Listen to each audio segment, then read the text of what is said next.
Hello friends, this is Jaiprakash Tiwari and welcome to my YouTube channel Arushi classes.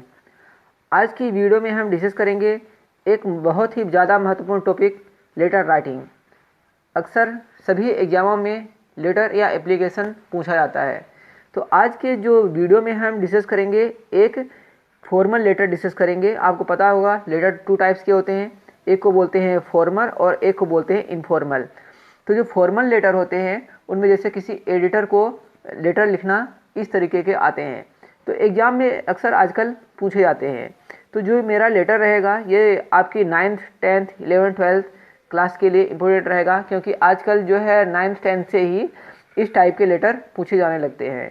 और 10th और 12th class के लिए तो मोस्ट इम्पोर्टेंट रहेगा। ये क्या है? Write a letter to the editor of a newspaper highlighting the noise pollution in the city. मतलब आपकी जो सिटी है वहाँ पर जो है काफ़ी ज़्यादा नॉइज पोल्यूशन है, उसको अपने न्यूज़पेपर में हाईलाइट करने के लिए न्यूज़ एडिटर को बोलना है। तो आइए देखते हैं शुरू कैसे करते हैं। सबसे पहले लेटर लिखने के लिए एड्रेस लिखा जाता है। ठीक, 5/6 अशोक विहार न्यू दिल्ली, ये एक एड्रेस है। ठीक है, ये क्या एड्रेस है? ये आपका घर का एड्रेस रहेगा। फिर उसके बाद जो है एडिटर के लिए लिखा जाता है कि the editor the Hindustan times, जो हम लेटर लिख रहे हैं वो हिंदुस्तान टाइम्स के एडिटर के लिए लिख रहे हैं। फिर न्यू दिल्ली पिन कोड डालते हैं और फिर डेट डालते हैं। तो इतना तो आप सभी लेटर में ध्यान रखें। चाहे लेटर जो है आपका किसी संपादक किसी एडिटर को लिखने के लिए आता है तो इतना तो सभी में लिखना पड़ेगा। चाहे वो बोल दें आप कोई न्यूज़ प्रिंट करवाना चाहते हैं, चाहे आप कोई एक्सीडेंट है उसको हाईलाइट करवाना चाहते हैं, या कुछ भी हो सकता है, मतलब जो भी इस तरीके का बोले, लेकिन स्टार्टिंग ऐसे ही करनी है आपको। ठीक है, कोई एड्रेस लिखना है आपको, फिर जिस न्यूज़पेपर के एडिटर के लिए लिख रहे हैं आपको वो लिखना है। आइए देखते हैं। फिर उसके बाद जो है सब्जेक्ट लिखते हैं। सब्जेक्ट ये सभी लेटर में लिखना होता है, चाहे एप्लीकेशन हो चाहे लेटर हो। और सब्जेक्ट आपको कहाँ से मिल जाता है? सब्जेक्ट मिलना बहुत आसान होता है। जो आपका न्यूज़पेपर की जो आपका टॉपिक रहता है लेटर का, उसी में लिखा रहता है। लिखा हुआ write a letter to the editor of a newspaper highlighting the noise pollution in the city. तो लिखा हुआ है सब्जेक्ट क्या हुआ? Noise pollution in the city. तो बस हो गया, आपको सब्जेक्ट यहाँ से मिल जाएगा। चलेंगे नेक्स्ट पॉइंट पर। आगे कैसे शुरू करते हैं? फिर लिखते हैं सर। अगर सर या मैडम आप लिख सकते हैं, हो सकता है संपादक मैडम भी हो सकती है। तो यहाँ पर सर लिखेंगे। I would like to draw the attention. ठीक है, I would like to draw the attention of the concerned authorities toward the problem of noise pollution. मतलब क्या बोल रहे हैं कि मैं आपका ध्यान करना चाहता हूँ, आपको अटेंशन करना चाहता हूँ अपनी तरफ, कि जो हमारे तरफ जो है नॉइज पोल्यूशन है। I would like to draw the attention of the concerned authorities toward the problem of noise problem.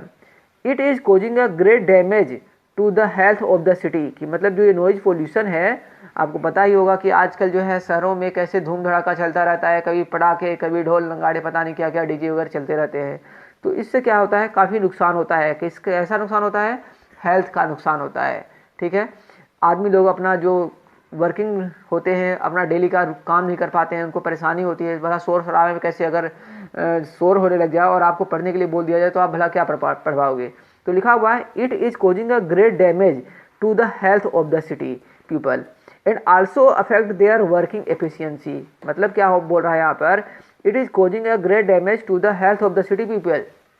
जो सिटी के पीपल हैं, जो हमारे शहर के पीपल हैं, उनको ये बहुत मतलब डैमेज कर रहा है, उनकी हेल्थ को डैमेज कर रहा है, उनको नुकसान पहुंचा रहा है।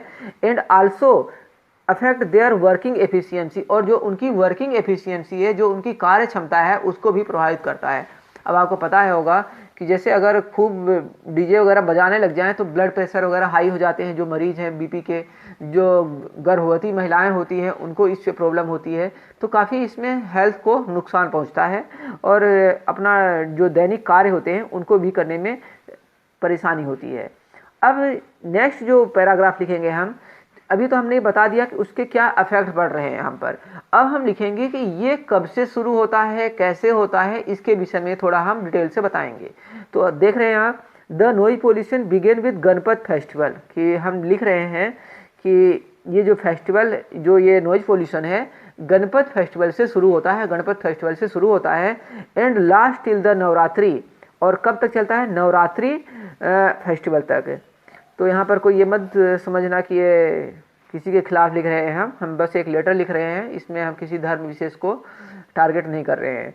तो यहाँ पर लिखा हुआ life is so stressful for one and all, मतलब कि जो लाइफ है स्ट्रेसफुल हो जाती है। जैसे कि मैंने भी आपको बताया कि अगर ज़्यादा नॉइज पोल्यूशन रहता है तो ब्लड प्रेशर हाई हो जाता है, कि स्ट्रेस उत्पन्न होता है उससे। तो लिखा हुआ life is so stressful for one and all, the use of loud speaker should be stopped after a specific time, कि मतलब बोल रहे हैं कि जो लाउड स्पीकर का यूज है जो बजते रहते हैं ऐसे टाइम पर, कोई नवरात्रि महोत्सव जो ये सब होते हैं, एक स्पेसिफिक टाइम के बाद, एक टाइम के बाद बंद कर देने चाहिए। घंटे आध घंटे बजाओ, ये नहीं कि सुबह से 4 बजे से शुरू हो गए और रात के 12 बजे तक बजाते रहो, तो ऐसा भी नहीं करना चाहिए।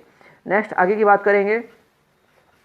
It is time that the authorities should wake up, wake मतलब जागरूक होना हम बोल सकते हैं, जागना बोल सकते हैं, कि ये ऐसा टाइम है जब जो अथॉरिटीज़ हैं, अथॉरिटीज़ मतलब जिनके पास अथॉरिटी है, जिनके पास इसको रोकने के चालू करने के अधिकार होते हैं, it is time that the authorities should wake up and take immediate and urgent necessary action against those responsible for noise pollution, कि ये अब टाइम है, ये ऐसा टाइम है कि जब जो ये रिस्पॉन्सिबल लोग हैं उनको जागरूक होना चाहिए, और इमीडिएट मतलब तुरंत, और नेसेसरी मतलब ज़रूरी एक्शन लेना चाहिए जो ये पोल्यूशन करते हैं, जो नॉइज़ पोल्यूशन करते हैं। फिर उसके बाद हम लिखते हैं थैंकिंग यू, लिखते हैं योर ट्रूली, लिखते हैं मतलब, और फिर आप XYZ लिख सकते हैं। अपना बोर्ड में पेपर है तो आप अपना नाम न लिखें क्योंकि ये इलीगल होता है।